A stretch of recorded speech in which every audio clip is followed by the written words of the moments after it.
दीक्षाभूमि के लिए घोषित की गई विकास निधि की निविदा को मंजूरी देने की मांग विधायक किशोर जोरगेवार ने अर्थसंकल्पीय अधिवेशन में की।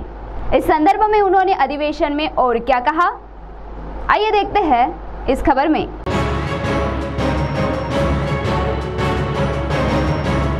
चंद्रपुर की दीक्षा भूमि के विकास के लिए 56 करोड़ 90 लाख रुपए की घोषणा की गई है। यह प्रस्ताव अंतिम दौर में होकर तत्काल इस कार्य की निविदा को मंजूरी प्रदान की जाए, ऐसी मांग विधायक किशोर जोरगेवार ने अर्थसंकल्पीय अधिवेशन में बोलते हुए कही। तो सुनिए इस संबंध में उन्होंने क्या कहा। महामानव डॉक्टर बाबासाहेब आंबेडकर यांची दीक्षाभूमी 2 ठिकाणी आहे। एक नागपूरची दीक्षाभूमी आहे, सर्वांना माहिती आहे, राज्याला माहिती आहे, देशाला माहिती आहे।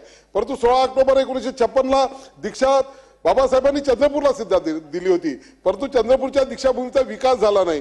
मागच्या अर्थसंकल्पामध्ये त्यांनी 56 करोड 90 लाख रुपये राज्याच्या मुख्यमंत्र्यांनी त्या ठिकाणी देण्याचं मान्य केलेलं आहे। त्याची निविदा सुद्धा म्हणजे अंतिम टप्प्यामध्ये आहे। या 2-4 दिवसामध्ये जर दादांनी एक फोन करून दिला तर तो ऑर्डर सुद्धा निघेल आणि चंद्रपूरची दीक्षाभूमी ही जगाच्या नकाशावर येईल आणि जे वंचित दलित लोक आहेत, जे मागासवर्गीय राहून गेले, त्यांचा एक सन्मानाचं ठिकाण त्या ठिकाणी पर्यटनाच्या दृष्टिकोनातून सुद्धा त्या ठिकाणी होईल, हे मी या ठिकाणी सांगतोय।